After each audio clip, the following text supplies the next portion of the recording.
This time on ECRN Garage, we're working on this custom Harley chopper.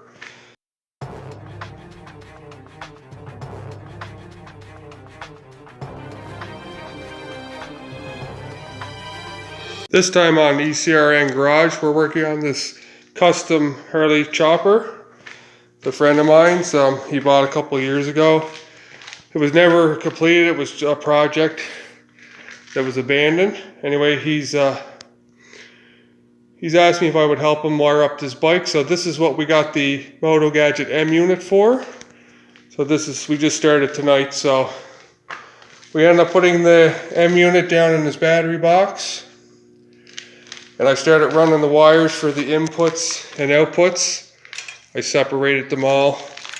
And I made my little list of the colors. And I marked every wire with a wire number. So this is kind of the route we're going to use up the backbone. It's got a drilled out hole here.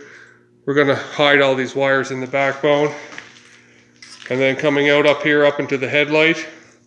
And then here we have all the wires. He has switches, 2 on each side, these little custom switches.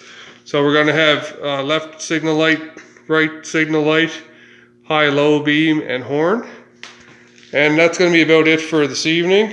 And next time we'll start pulling the switches into the headlight and then maybe hooking up the brake light, signal lights, and get that going. So we'll do a step-by-step, show you my progress, and thanks for checking this out.